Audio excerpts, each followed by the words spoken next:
Hello, everyone. Welcome to today's webinar.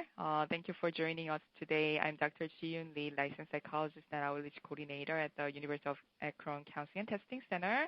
I'm the moderator for this webinar. I'm pleased and welcome you to join this webinar on tips for preparing for internship interviews. This is tips for any international doctoral students who is applying to psychology internship and is going through the internship process. This is sponsored by American Psychological Association Division 17 International Section, International Mentoring and Orientation Committee, IMOC. I have special thanks to Dr. Shajinin Dwarella, IMOC Chair, psychologist at Oregon State University for coordination of this webinar. And I have also special thanks to Doris Zhang and Anil Lawani for technical support for this webinar. And we have 4 panels today who have work experience and or completed internship in university counseling centers, hospital, or community mental health settings. Panelists are eager to share their experiences and wisdom with you. And so it gives me a great pleasure to introduce our panels for you for this webinar. Dr. Jingqing Liu, senior staff psychologist and practicum coordinator at University of Oregon Counseling and Testing Center. And Dr. Bong Joo Hwang is Assistant Director, Training Director at Arizona State University Counseling Services at Arizona State University. Dr. Hwang has 11 years of working in college mental health and 3 years of as Training Director. And Dr. Vivi Hua is the Clinical Director at the New York START program, which receives funding from New York State and serves the OPWDD population, intellectual and developmental disability. The agency's name is Service for the UnderServed, SUS, and has about more than 2,000 staff members. Dr. Hua has 5 years of experience in community mental health settings, including working in a hospital. Dr. Shinye Kim is assistant professor in Department of Psychological Sciences at Texas Tech University. Dr. Kim completed all of her doctoral clinical training in hospital medical setting. So Dr. Jingqing Liu and Dr. Bong Joo Hwang may share their wisdom and insight for interviews in University Counseling Center settings, and Dr. Vivi Hua and Shinye Kim share their wisdom and experience and insight in the community setting and or hospital settings.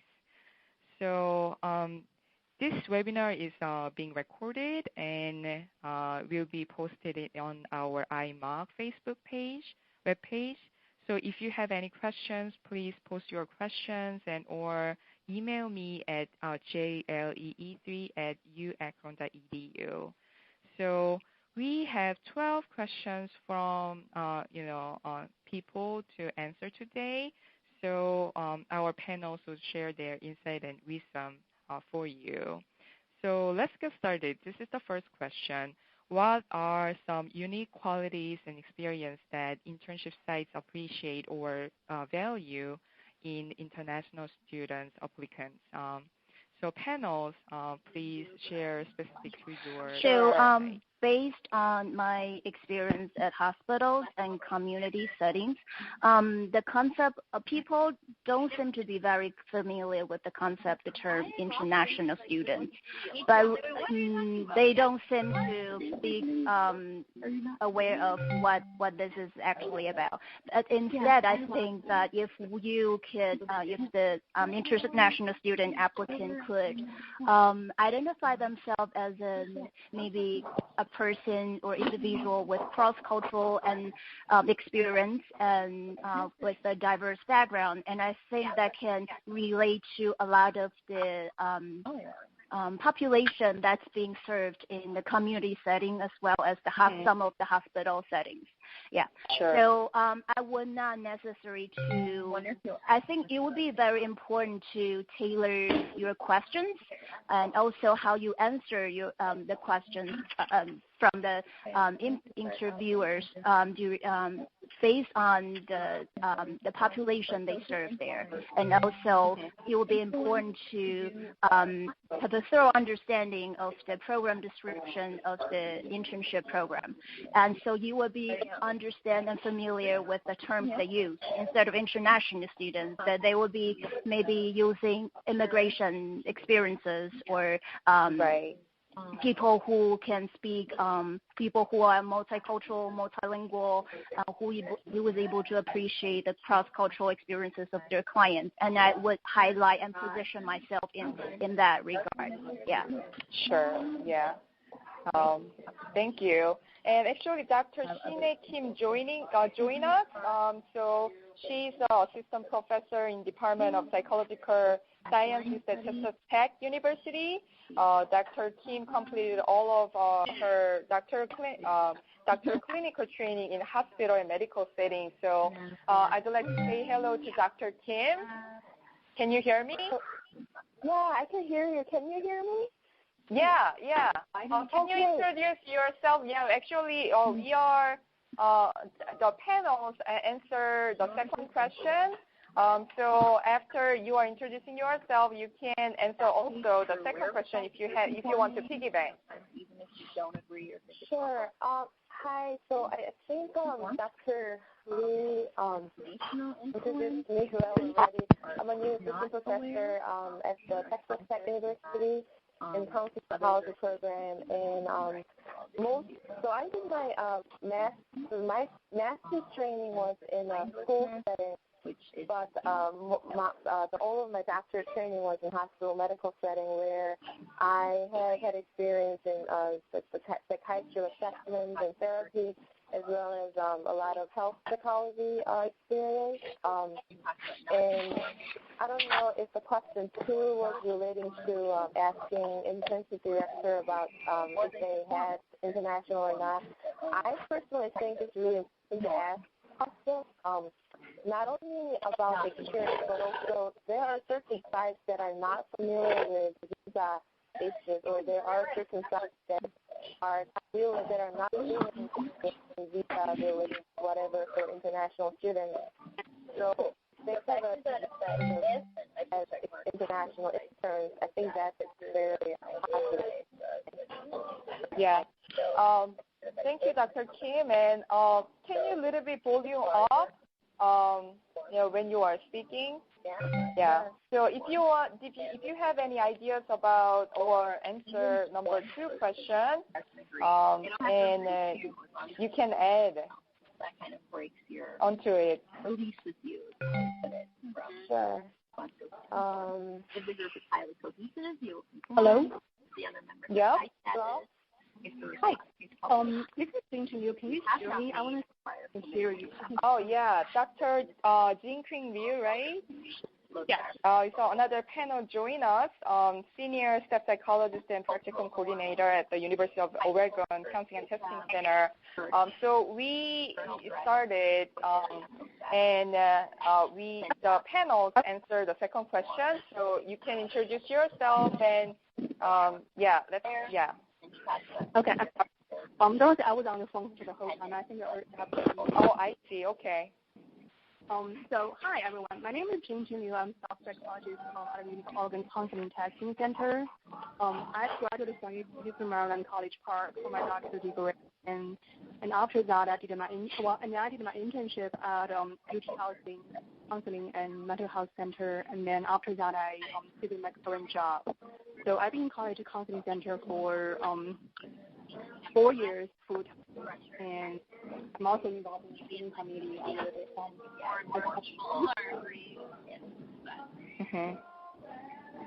Sure. Yeah. Anything you want to add on to the number 2 questions? Or we can, yeah? Yeah, I don't want to do everything have been said. One more thing I think can be helpful to ask if you want to get some more information about how their international training experience has been like in the past, but get even more specific. What I found a helpful way to ask questions, what kind of feedback they have received from their international interns in the past, if they have any. About things that they heard from other people and get a better sense of how the experience was like. Right, that is a great point. Number 3, or question number 3, is it appropriate to ask about the types of outreach intervention approaches have been offered to support international students on campus? It's more for panels, Dr. Hwang or Dr. Liu in UCC settings. Sure, I can start. I think this is a very important question. You need to ask it if particularly interested in outreach activities. I think I understand from my experience too, as international students, probably yourself very interested in doing some outreach related to international population. Definitely we can ask about what kind of outreaches actually have been done by international interns. Also, any outreach done by international interns or other staff members for international populations on campus, and specific programs and outreaches. And so you can ask about these things and get a sense that whether that center actually has put some efforts on actually serving international students through outreach programming. So this is actually a good question, I think, to ask. Thank you. Dr. Yu, you want to add anything? I agree. One more thing I think you may ask is any flexibility for you to tailor your training experience in terms of outreach. How much you can decide what outreach you do, and how much flexibility you have in terms of the kind of outreach you want to do, the kind of client you can pick up. That also helps you to have a better sense of, whether how likely you're going to get an experience working with international students while you're doing your internship, if that's your clinical interest. Sure. Yeah. That sounds important things. Okay. Anyone wants to add from the panels? So, what breeds of medians? From hospital setting or community perspective? Emotional distance of the victim, so they can't see the consequences. Yeah, if not, go to the next question.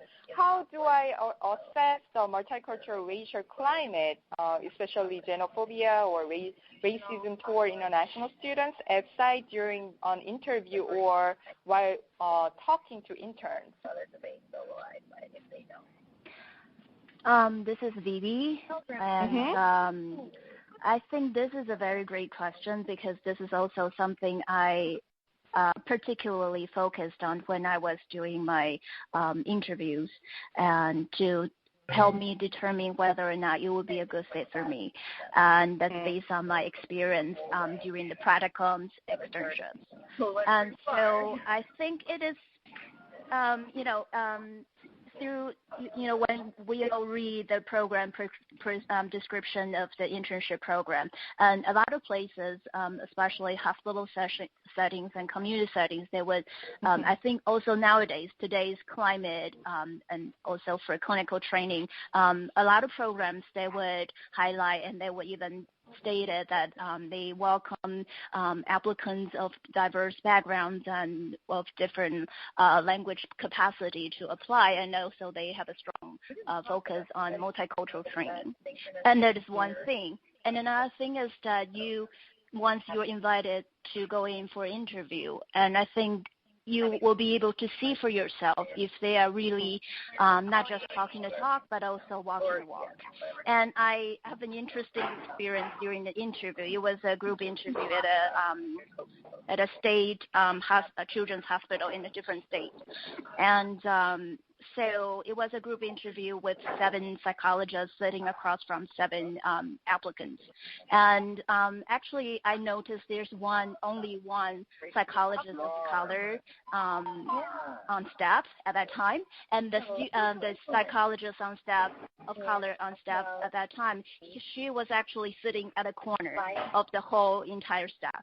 And so, and she, that whole entire time, she didn't even actually get to have much chance to talk about or to ask much questions or to talk much during the interview process.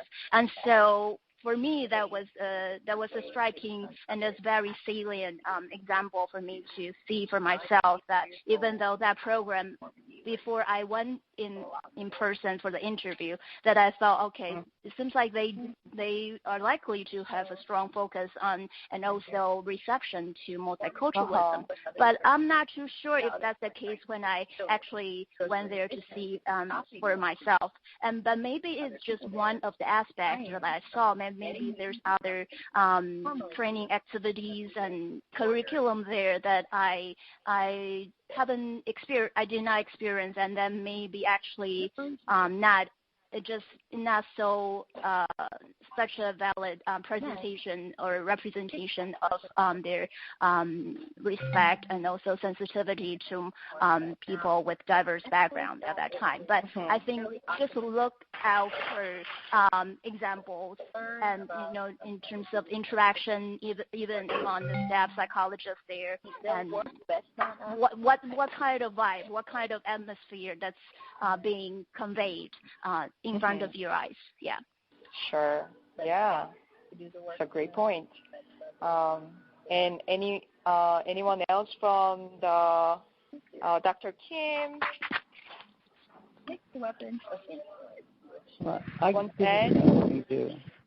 can add a couple of things. I think Vivi actually really described it well. Actually, you can observe who is the staff, that composition, if there are any minority staff among their staff roster or not, and you can pick up the information as well. In addition to that, if you can find a leadership person in that organization who is a minority, and whether it's a racial and in other ways minority, that actually shows them a commitment to really empowering minority staff in that organization. That's actually a good thing to check about. Also, you can also talk to current or past interns who actually have a minority status and ask about their experiences as a minority. That's something that I think you can glean over their what kind of racial or cultural climate if you hear about their experiences. Yeah. That is an excellent point to, how the administrators or directors or clinical directors or how other interns also feel like, be supported, by other staff. That is, I think, very important point. Anyone else want to add? I agree with, this is W. I agree with everything I've been said, racial of the staff, leadership, diversity, and also I want to say this question, is this issue, it's kind of tricky to figure it out because people usually don't say other things about the place here. It's kind of hard to figure it out. We are open to talk with you. And what I find is oftentimes, especially if you're not you have to really get the information based on interview or Skype interview and talking to the current intern. In those cases, it is more important to hear what do they, not so much what do they say, but what they don't say, and also how do they. Oh. Yeah. What I think helpful is working action to ensure that the work environment is inclusive. And if we hear whether they give you a specific example, it's always talking. Oftentimes, for sites that multicultural and inclusion is really valued, they can give you very specific examples of how, things they do to make sure everybody feels included, things they do to diversify those programs. But it's for some sites that talk about it, but not really saying or do much, then they typically give a very general answer to those questions. Right, yeah, okay. Dr. Kim, you want to add anything? Yeah, I was thinking, I think a lot of people shared important things that I also agree with. And the other thing is, I think, having some sort of minority status or ethnic minority or any other kind of minority status, more of a visible, a tangible thing, is a sign, too. But at the same time, when you go to internship interviews and just bring up some sort of cultural aspect of therapy or training, and I think you can assess how they conceptualize or think about culture at all. I remember I went to some interviews where I brought up some cultural issues and they really didn't have much to say, and I think that was a clear sign that they actually don't talk about it in their training. Right, yeah, that's an excellent point. Okay. Yeah, we can move on to the question number 5. So how should one navigate difficulties in English proficiency in an interview setting when English is not one's native language? Anyone wants to start? I think I can kind of start. Yeah, Dr. Kim? Yeah, I'm thinking at this stage when you're applying for internship, yes, to speak English as a second language, and I don't think the English proficiency is going to change overnight or even in 2 weeks or 2 months. English proficiency, I know we are kind of self-conscious about it, but at this point, it's, I don't know, I feel like it's, I don't know, I feel like you cannot really quite change the proficiency, and focusing on that deficit as me speaking English as a second language, looking at it as a deficit, I'm not sure how that can be helpful at the stage of internship, because you have had, the fact that you're applying for internship, that means you have had clinical experience. So worrying about English proficiency at this stage, I'm not sure how helpful that could be.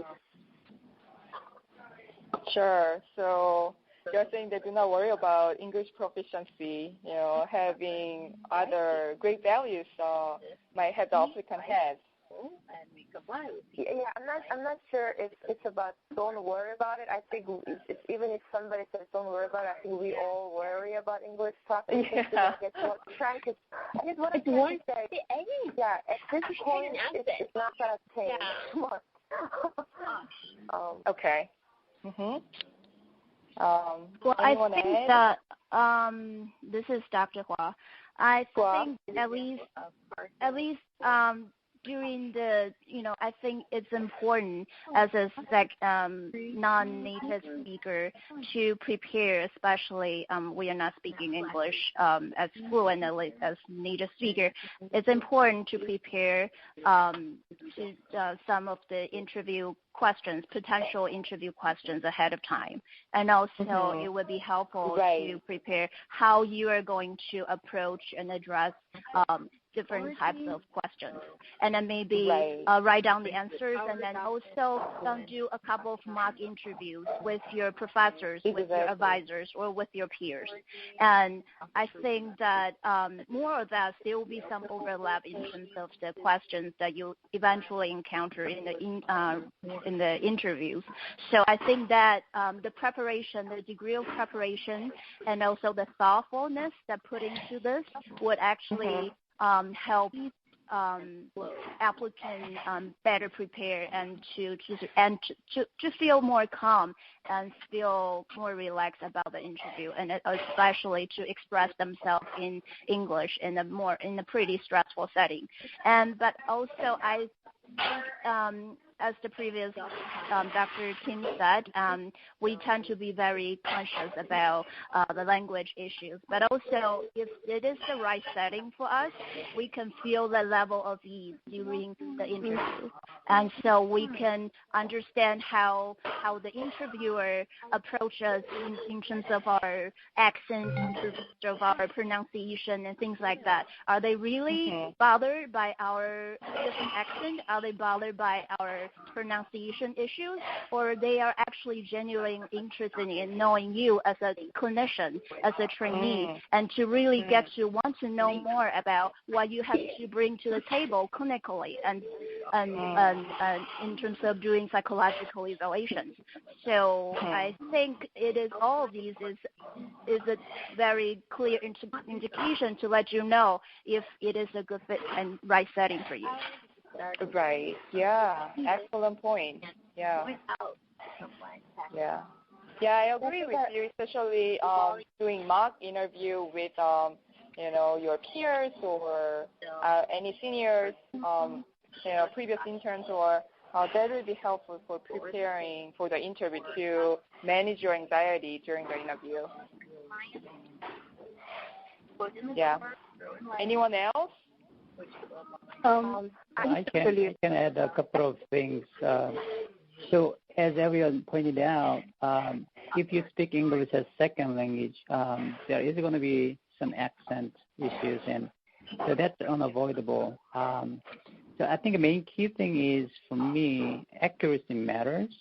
Whether you have some grammatical, some problems, errors, accents, that's fine as long as you can communicate with a logical and clear line of thoughts you have. I think as though preparation can be helpful, mock interview can be helpful. Also, during the interview, really managing your anxiety, really focusing on utilizing positive energy you have. That's going to be, I think, a key thing. Right. Yeah. Sure. I had a few things. Probably saying. So I think mock interview is a great idea. One thing I found is more anxiety-provoking is do phone interview. I think that's probably the most anxious part I have ever been when it comes to internship application. What I found is very helpful is to do a couple of mock phone interview with my professor, and that really helped me with building my confidence, talking on the phone, and also get a feedback from whoever I'm doing mock interview with in terms of how I come across over the phone. Because for phone interview, a lot of nonverbal message was got lost, and it's mainly rely on your voice and the word you choose to express yourself. So I really encourage you to do different kind of mock interview, like whether it's phone interview or Skype mock interview or in-person mock interview, depending on the kind of interview you will be going, you'll be going to have. Right. Another thing, because this is kind of tricky, but I also have students before that not intentionally, but students who are very prepared. You almost feel like they have everything memorized in their mind, almost like recite whatever they're talking about. That feels a little bit also doesn't be a very good impression either. So when you do mock interview and do preparation, kind of balance between knowing what you're talking about, know the materials you want to talk about, know the content, but also still feeling more spontaneous response instead of have everything memorized and repeat during the interview. So I kind of fun line to walk, but that's what I found is helpful to think about when you do mock interview, to balance that. So don't kind of appear to over prepare to the point that people kind of feel like you're just repeating things you already memorized. Right. Yeah. That is a great point. Yeah. And I agree with that. There are not only like phone interview, on-site interview, and Skype interview now. So it would be helpful to prepare for multiple different types of interview. It would be helpful to reduce applicants' anxiety. Yeah. And we can move on to question number 6. As international students, what specific things and questions to keep in mind or highlight during the interview? Anyone wants to start?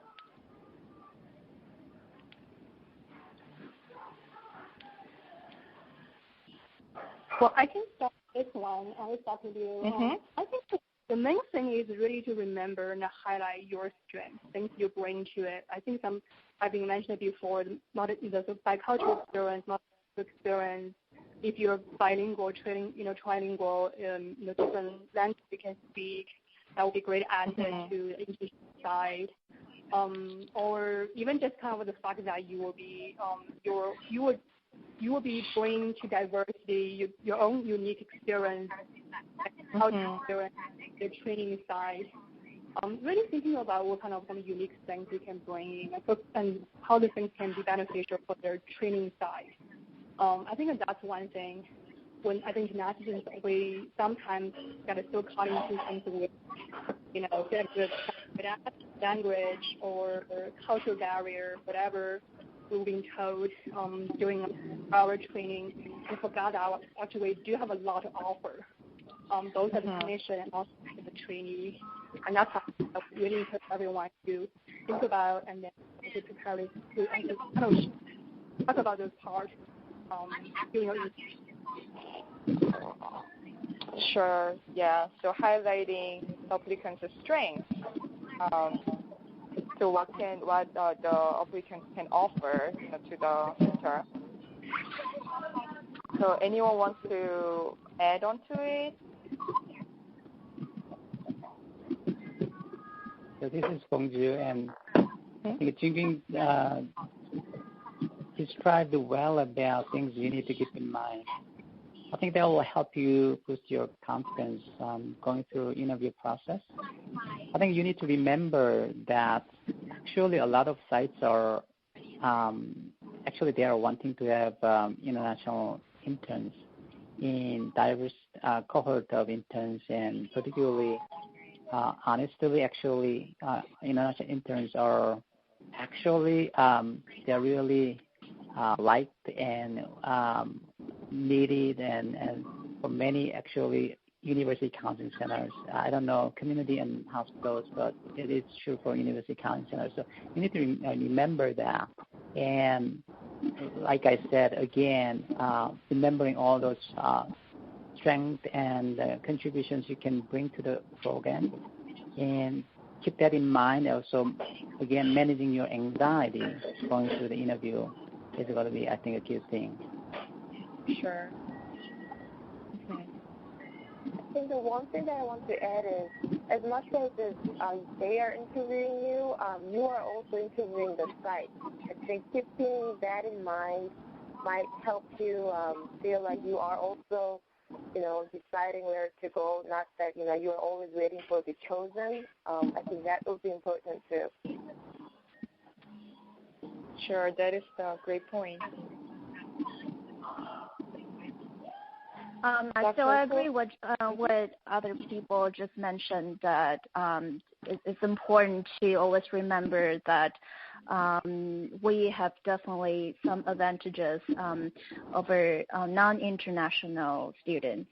And so especially for the community and hospital setting, that I think it is, I think the cross-cultural experience and the multicultural background of international students could really help in terms of the clinical conceptualization or understanding of clients served in these settings, to how we see traditionally, like for mainstream society, maybe our language would be our barrier or would be our challenges. But because of our experience, cross-cultural experience, we actually learn how to reframe challenges in a very positive way. And because we serve clients with the hope that they would be treated and they would one day have a higher level of functioning. So without the sense of hope, that I think it is very hard, and just focusing on their struggles and also their weakness, and is not really helpful in terms of instilling sense of hope to our clients that we work with. so with that, I think international students could utilize their personal experiences in this area, how we reframe traditionally the experience traditionally considered as a weakness or a challenge to turn it into a sense of hope when we work with our clients and in a clinical setting. Yeah, and I think a lot of clinical settings and also programs would more strongly focus on clinical psychology. They tend to overlook this area. They tend to see things from a more deficit perspective. And so these are the things, how we see things from a more positive psychology perspective would be helpful to add to the internship site. Sure. Yeah, that's a great point. So, yeah, we can move on to next question, number 7. What are some questions that I could ask sites? Anything that we definitely should ask during the interview to know more about the internship site?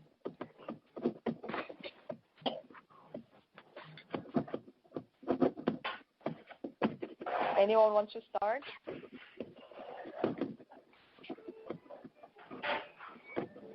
This is Bong Joo. This is a really interesting question, but I would say anything you need to know. It is an important decision, and if you reach the interview phase and you are considered as one of viable candidates for their site, so you want to know. I think someone mentioned that. I think it was that Shinye mentioned that. As much as they're interviewing you, you are interviewing them too. So you need to know things that you are interested in knowing so that you can make informed decisions when you're ranking all these sites. So having said that, for me, probably I would be curious about sort of for example, what kind of jobs the former interns got after their internship, and also any changes you're anticipating that's occurring. Sometimes what they say on the website is not going to be exactly the same when you start your internship, and sometimes it's hard to update information on website timely manner. So anything you need to know about, those are the kind of things I would definitely ask.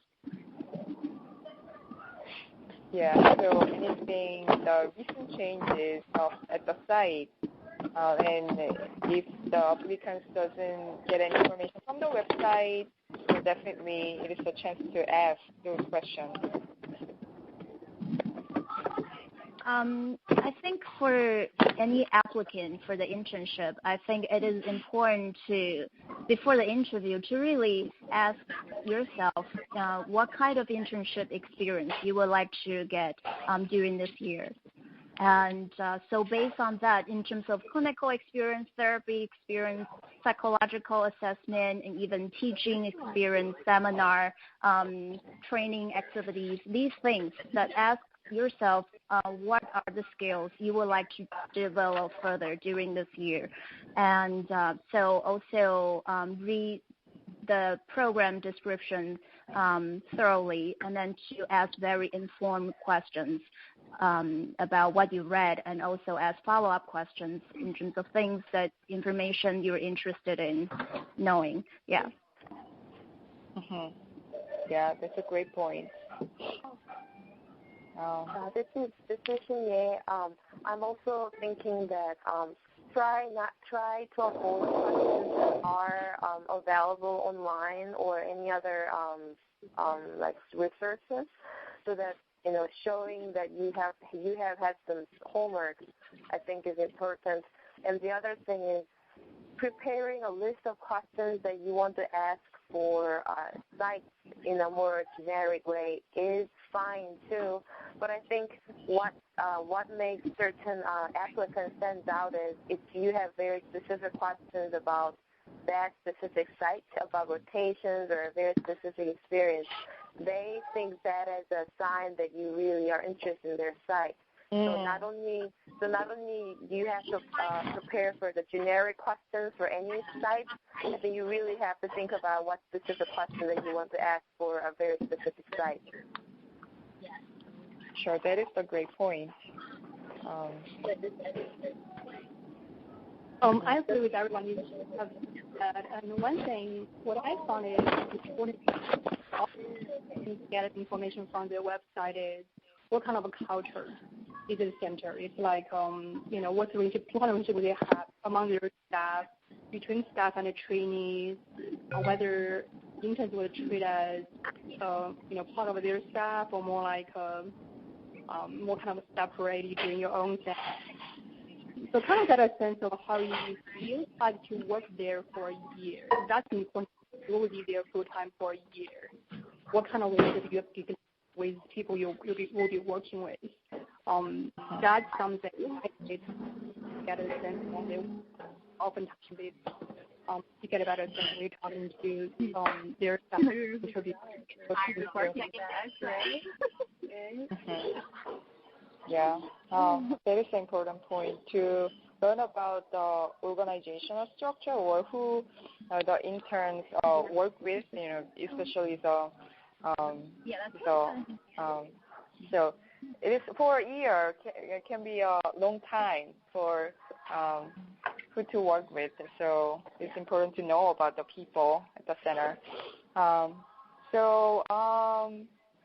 Yeah, we can move on to the next question. And what are the question number 7? What are some questions that I could ask? Question 8. I'm sorry.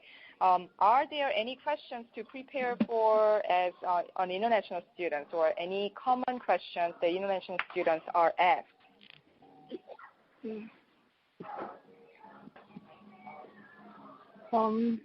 Well, I can get started. I mean, this is my experience, both kind of doing interview and also being interviewed, I guess. I haven't got a question that's specific for international students, but it's more general interview question. Something like, basically one of the big questions you can always get in a different form is, why do you think you're a good fit? Experience is good fit for us, or your training is always good fit for us. Basically, why do you want to be here? I think that's kind of one of the questions you're gonna have to answer in one way or the other. Another question, kind of a variation of that, is what can you bring to our training side? That's sort of another question. And also, you're gonna have to know about your previous supervision experience. How good or bad? How you handle conflict with the supervisor. By the way, I'm talking about in general. It's not like a question we can ask at all. To make it clear. Or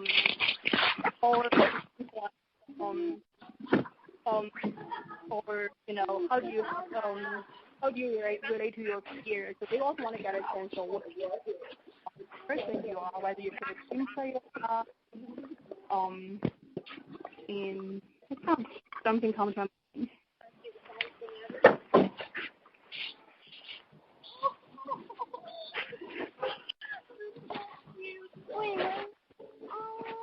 Yeah.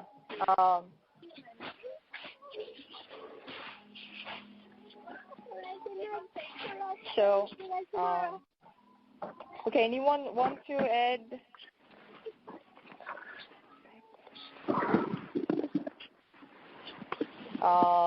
Dr. Hwang or Dr. Kim? Yeah, I think Jingqing explained it well. That is, I don't think any, specific questions asked toward international students. Every internship site had interview questions we use for every candidate we are interviewing. So those are some common questions. Also, some sites, I think there are questions about a case scenario. Some sites actually read case scenarios and ask you about your diagnosis and treatment plans, and then depending on information, new information, whether you want to change your diagnosis or not, and your treatment approaches, those kind of things can be asked. They may ask you about how you deal with your stress, and so self-care related kind of issues, and how you work with a team, other people, and so those things. I mean, and these are probably pretty common questions. There might be one or two specific questions geared toward the specific site if they emphasize on certain things. For example, our site actually is sort of known for experience and training on crisis work. So you might expect that you might get some questions about that area. Yeah. Great point. Yeah. So there are general questions about self-care, case constellation or multiculturalism, but for some sites, crisis intervention is more important. So it can be asked to the international students, or for others too. How about hospital settings or community?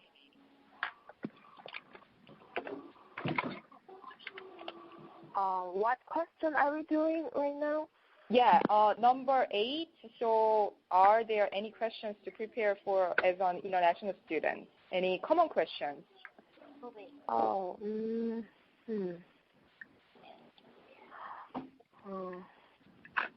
I think some sites might ask about visa issue. I remember one site, previous intern who was also on international, that person used up their OPT during their doctorate training, and they kind of I think that person was not sharing the information with the site, so the site had a kind of big trouble after they accepted that intern. So certain sites might really ask certain visa-related questions, I think. Sure, that is a great point. Yeah.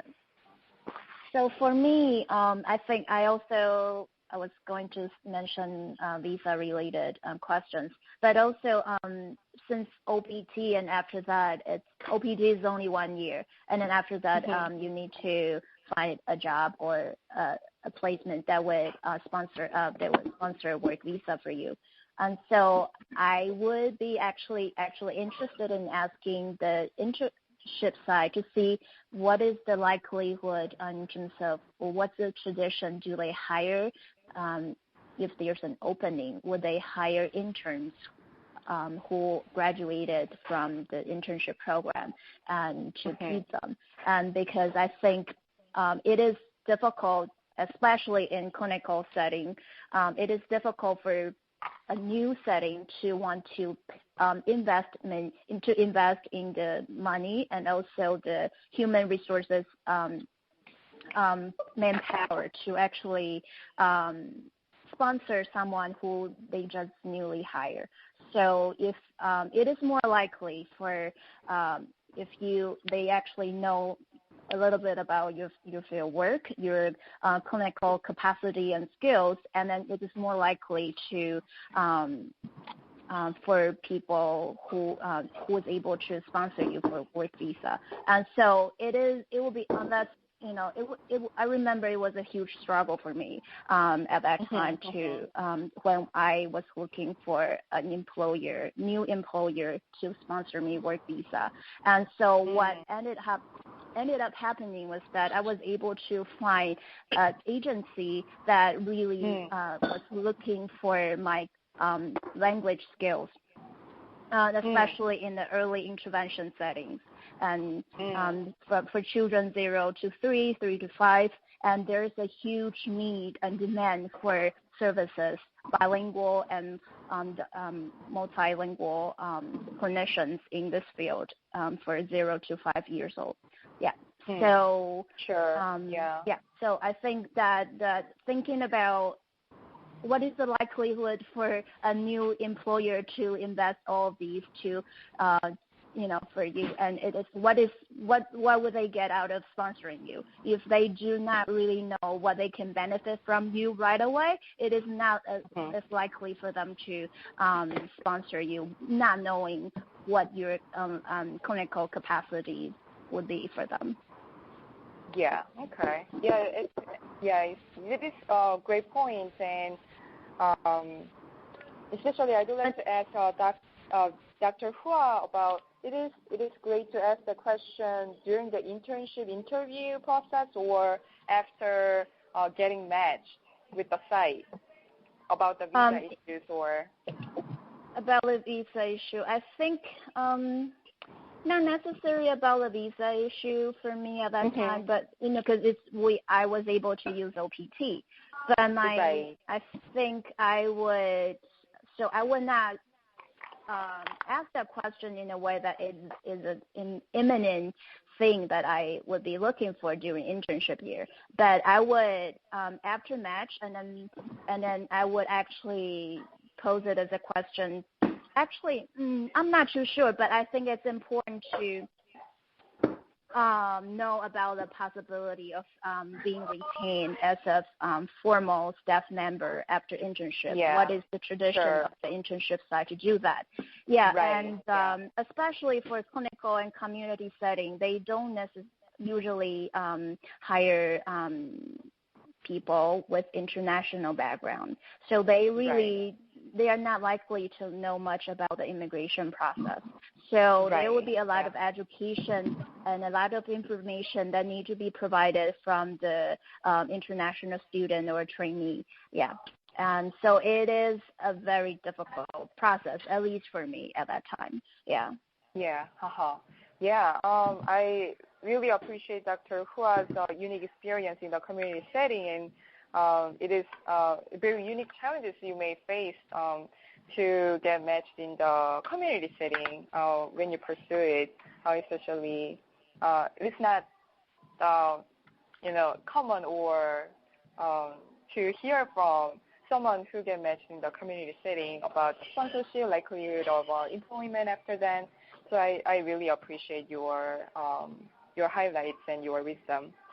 And if anyone else wants to add on to number 8, and I'd like to move on to number 9. Question number 9 is, what kind of assessment related questions might be asked? Some counseling centers, may offer those assessment experience, but it's more, offered in the hospital and community setting. Is that right? Anyone want to start first? So for the hospital and community setting, usually for psychological evaluations, they will ask about the population, the age range that you have experience with for psychological evaluations, and also their presenting issues. And especially for the clinical setting, neuropsych experience was pretty major. And so if you have some neuropsych testing experience, that would be an asset to highlight. And let's see. And also what types of testing tools and assessments that you are familiar with or have given to individuals in the past. Yeah. Sure. Thank you. Anything Dr. Kim wants to add? In terms of assessments, I was trying to remember what kind of question I got. I think most of the questions I got was what kind of assessment I have done in the past, both objective, like IQ test, and a personality test. I don't recall getting questions very specific, like a thing, like very specific question or testing. I was worried because I've been told from other students or interns that they asked certain a Rorschach questions or NMPI questions. But I don't think I remember getting very specific questions. But they did ask the definite experience. Yeah. Thanks. How about University Counseling Center perspective?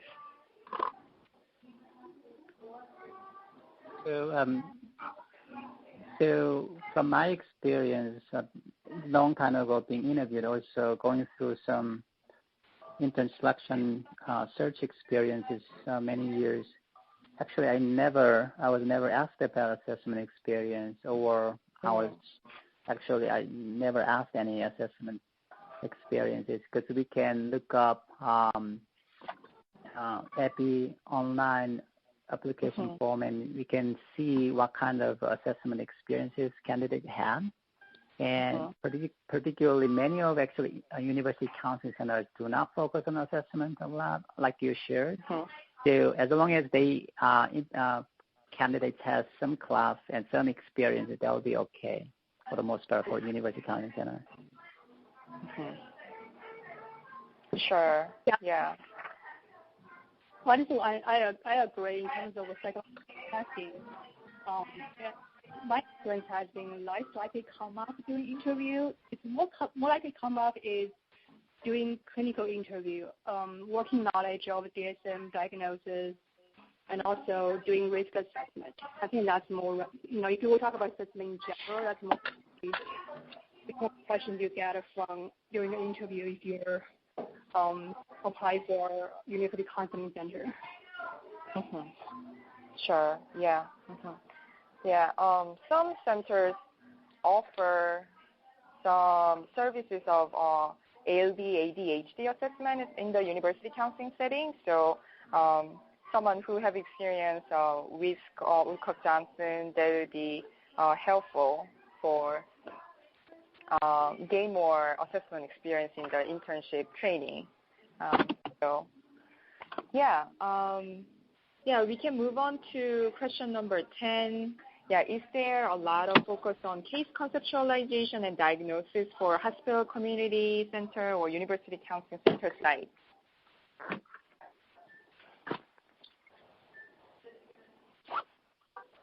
This is Shinye Kim. I think coming from hospital or medical setting, there is an emphasis or focus on case consultation and also diagnosis.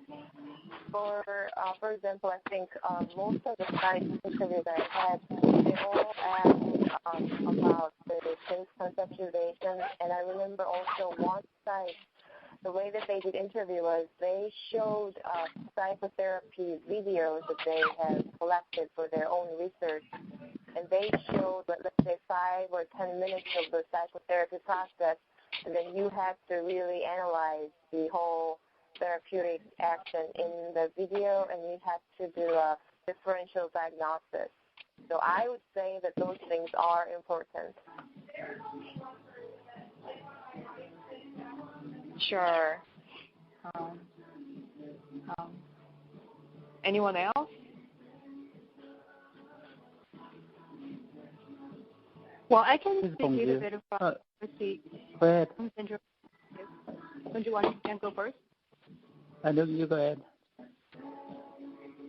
Hello? Yeah, go ahead. Okay. I think that for the diagnosis part, it probably varies from center to center. I know some centers do diagnosis every time. Some centers never do diagnosis, so it's really, I think that part varies. But as far as the case conceptualization, that's probably you're going to get a question like that very often.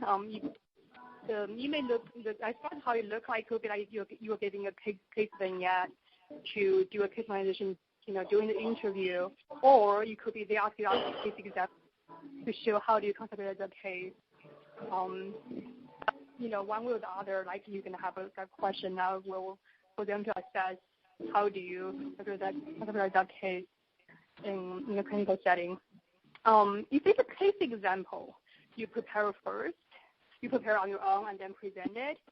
I will say, here's my own experience while applying for internship. Those examples actually demonstrate how you work with clients in terms of the way you conceptualize the case, some intervention you use, but also choose a case becomes complex, both in terms of presenting concerns, severity, but also in terms of cultural diversity. So that would really think about what kind of case you pick. That case will give you more stuff to talk about, different layers of your work.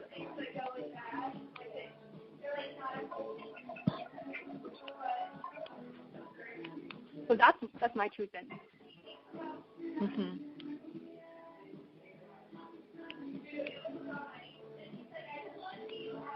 I don't think I can add a lot of new things to what the Jingqing said.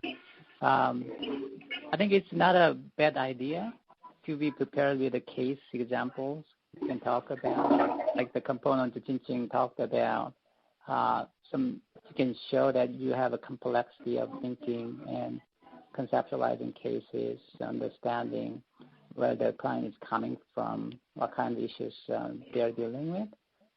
And also, so that's your own case you can talk about. Also, some, I don't think many, based on my experience, what I know about other training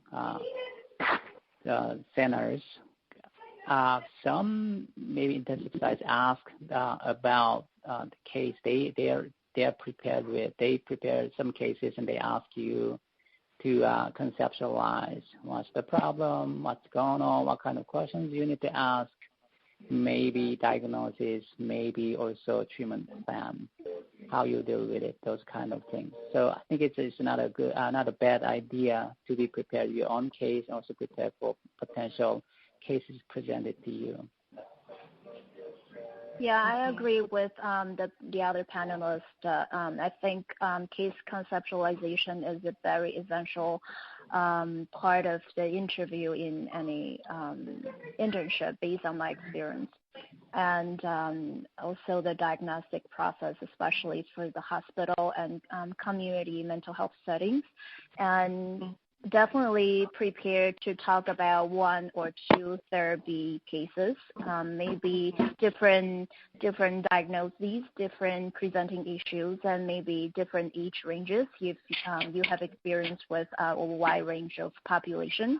And also maybe some sites, they would have particular focus on maybe CBT, DBT. Some sites it's very clearly like to focus more on psychodynamic, those kind of therapy approaches. So be prepared to tailor also your therapy cases and conceptualizations based on maybe what you think the site might be interested in hearing more about.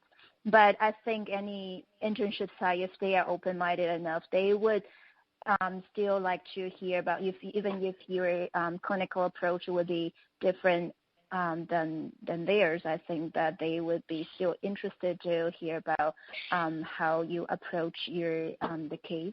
And I think that an important part is that a lot of interviewers, when you talk about a therapy case, they really would like to learn how you approach the case, how you relate to the client, the individual you work with, and the type of not just cognitive and mental understanding of the case, but also how you emotionally connect and how you mentalize the presenting issues of your client. How do you approach the client not just as a patient, not just someone with presenting issues, but also as a human being. And so I think the way you describe and talk about your therapy cases, a lot of times that can be something, a source of resonance from with the interviewers. So I think it is a very critical part. And some interviewers would like to also ask about how did you end with the clinical case? How did you end with the client? And how was the termination like, things like that. Yeah, so to talk about not just the conceptualization, the diagnosis, but also the treatment planning, also the whole treatment course, and your self-reflection when you are working with the case. Sure, yeah. Thank you. Go ahead. About one thing. For counseling center, when you pick a case, choose a case that similar to university students in terms of age and experience. You can choose if you choose like a child decline, no matter how beautiful you have done with that case, but it's less reflective what you going to do with it. Another thing I want to say is that's a mistake I made when I was applying for internship first is my case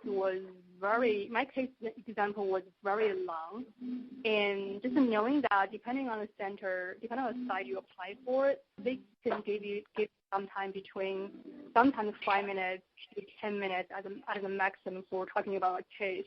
So make sure when you have a case in mind, write it up, what you want to say, and then also practice, say it aloud, and also cut it, make it more concise, and have two different versions. Shorter version for 3 or 5 minutes if that's what they give you, and longer version for 10 minutes if that's all the time you have. Yeah. One more thing. Yeah. If you already use example in your essay, whether it's like essay 2, essay 3, I would really recommend you use it differently because they can tell if you use the same case examples, and that doesn't leave a very good impression on the interviewer. Sure. Yeah. Especially I do like to. I agree with Dr. Yu, and to prepare for the case, which is related to the population you would like. Interns would like to serve. It's adult or public populations or young or children, adolescents. That is important, I think, piece. So, we can move on to the next question. Question number 11. Can you give me an example of vignette that might be asked during the interview? What types of questions are asked in the vignette question? So, anyone want to start?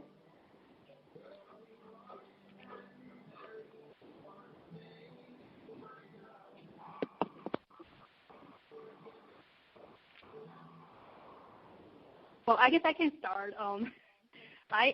First, I don't remember the vignette where you got in Oregon, so, and also even if I read it, because that's ethical for me to do. But a couple of things I guess it's hard to really give a vignette, but typically it's like a clinical example. And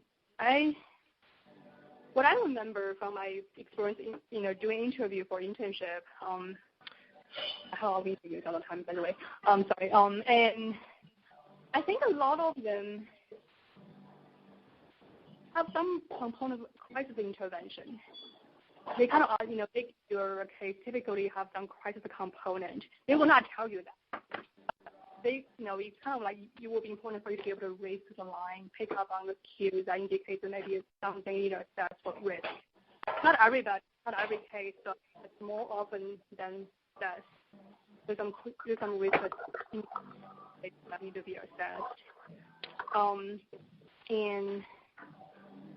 they may ask you different questions. What you're looking for. It could be how intervention you're gonna use. It could be ask you about how would you go forward, and how would you deal for safety planning, crisis intervention, kind of things. Couple of the thoughts for answer this kind of question. First thing I would say is very appropriate to ask your interviewer to repeat the vignette for you, because it's very hard to get everything down. Sure. Even for American students who are native speakers. So it's also completely appropriate and understandable to ask repeat the question, repeat the vignette. Another thing I would strongly encourage you to, ask them would be okay for me to take some notes while you're talking about the case.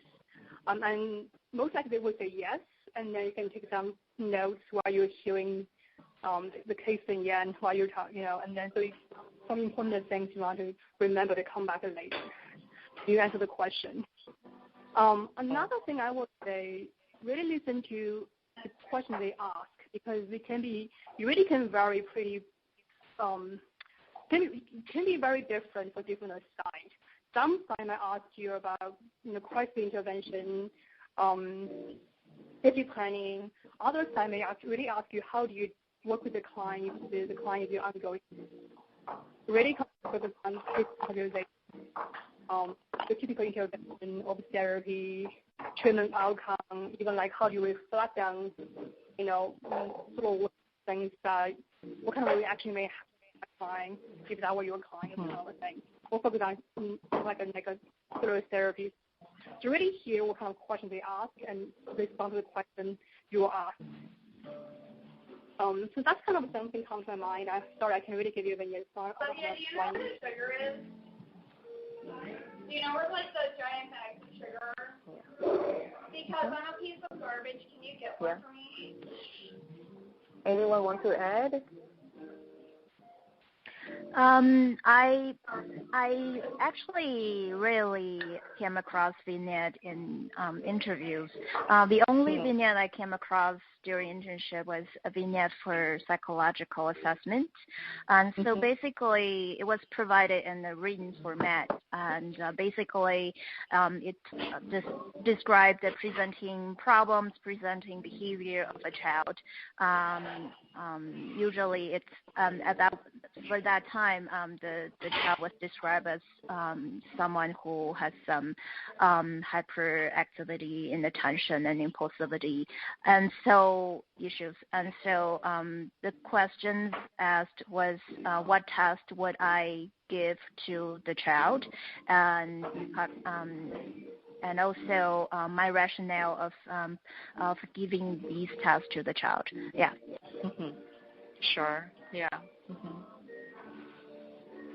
So I can add a couple of things for vignette. Like I said, our program does not use vignette, but I know that some training programs use vignette, and there are two ways they use vignette. One, like you talked about, they read the vignette during the interview, so that I ask you to respond to it. And so that I remember from my interview process a long time ago that sometimes they test based on new information they provide you, whether you are going to change your diagnosis and treatment goals and directions you take. So because there is a research study, all the research study about clinicians tend to stick with the original diagnosis, even if there is newfound information. So that's, I don't know if it's a good thing or bad thing. Probably it's a bad thing. I think as clinicians, I think we need to be really flexible, also correct about what we are doing. So they will test out providing new information after they read the vignette, and then ask you to respond, and then add some more information, and then ask probably similar question how you would respond. Second way of using vignette is they actually, some of the programs send you the vignette in advance, so that you will have time to study the vignette, and then they'll use that vignette as part of their questions. Sure.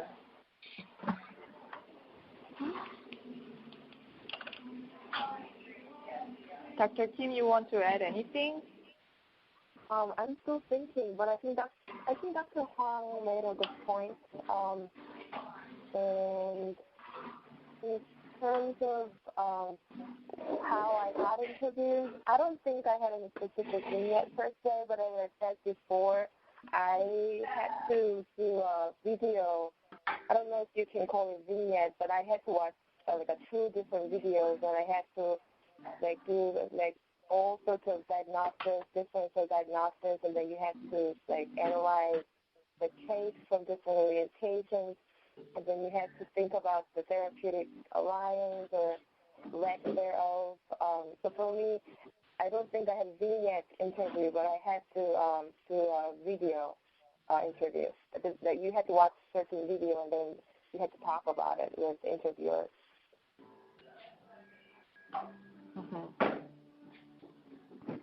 Sure. Okay. Yeah.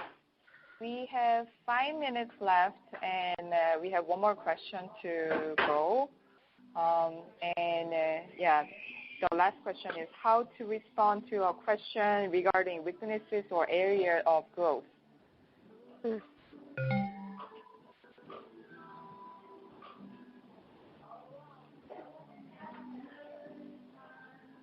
Anyone want to start it?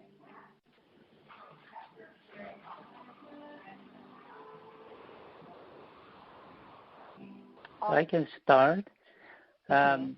This might be the very common question. A lot of internship programs ask about. I think I want to see how you answer, how much you are reflective and self-aware and also honest and consistent with the things you talked about in your essays. Also, consistency from the letters, actually, the reference letters you got, and probably you know about the format of reference letter. They talk about strengths and weaknesses. There is section in that. So sometimes they want to sort of, compare whether you are aware and consistent. And also, how you talk about, and so for example, using like this is the feedback you got from your previous supervisors or colleagues or not. Also, whether you maybe agree or disagree. If you disagree, why? And then if you identify or was given a feedback on certain things, and then what are you doing about it now, or how you will address that during your internship. Those things maybe they are looking for when you're answering this question. Mm-hmm. Sure. Mm-hmm.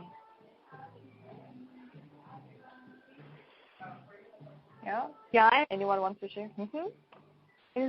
I agree with what Bong Joo said. I would say also just being honest, but also filtering away, and talk about your growth edge, but don't go far talking about unethical behavior, for example. I hope none of you have unethical behavior.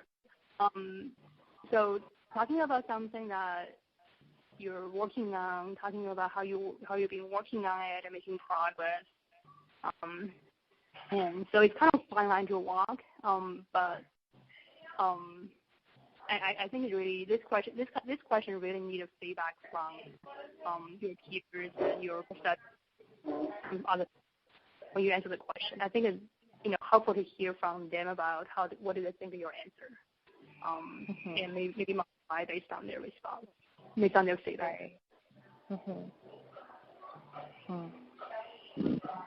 I agree with the previous two panelists, what they said. I think this is a great question, and that would give people an idea of your sense of self-reflection, which is very critical in terms of developing clinical skills for a clinician. And so I would want to be very genuine and also want to talk about my challenges in a way that reflect that there has been a lot of thoughts and probably some effort that has been put into in terms of improving the challenges in certain areas. Yeah, and so maybe if you are aware of certain areas of challenges and weaknesses, then you can talk about maybe you have been working on this and how have you been working on it. Yeah. Sure. This is Shinye Kim. I just want to add that sharing the richness and then how you have been working on it is great, and I think it's also important if you can add what kind of things you learned throughout the process too, so that it's almost like you're talking about richness, but any kind of richness or strength can be viewed as both positive or negative depending on how you look at it. So even though you're talking about weakness, as you talk about it and what kind of things you've done, you can kind of transform it as, almost like a strength or things that you've learned and things, how you've changed because of that effort. So you can frame it as, it started with weakness, but I think you can frame more positively in the end, too. Sure, yeah. So, thank you for your answer, and also thank you for, it is ending of our, webinar.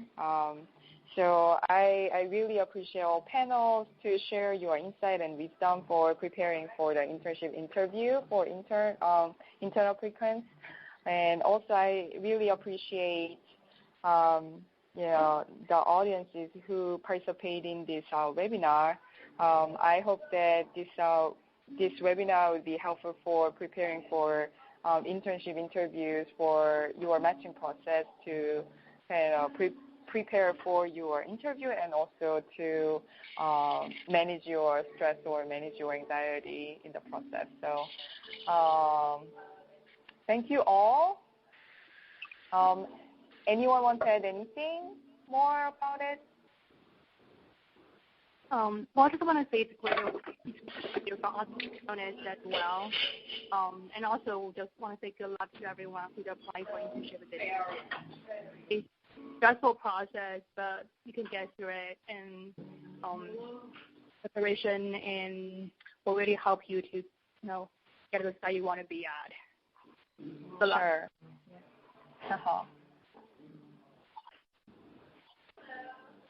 Yeah. Anyone want to add in the last minute comment? Like Jingqing said, and good luck with you all. This process can be pretty stressful if you do it for the first time. I think someone shared that. But once you get into the rhythm of doing it, I think you will be feeling better, and I think you will do fine.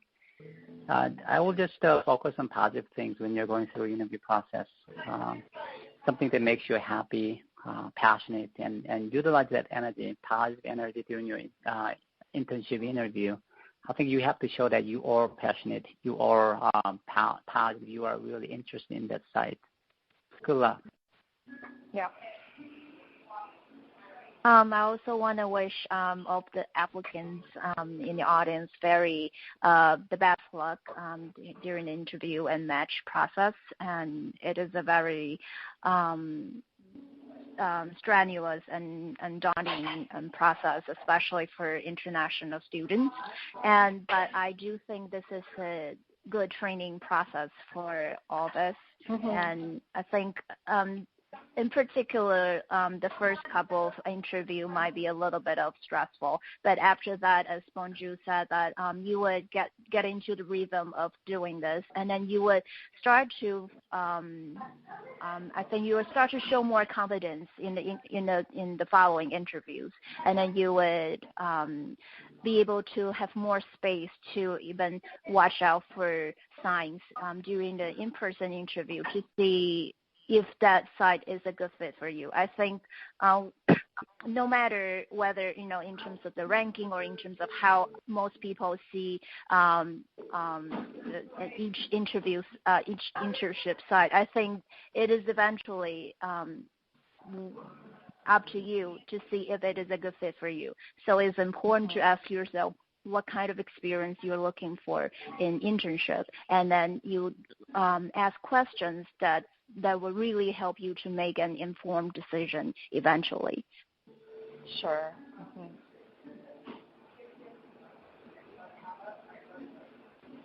This is Shinye Kim. I also wish all the best to the intern applicants, and as others mentioned, it is a stressful time of the training, but I hope that you do some good self-care and, something fun as well as preparing for interview.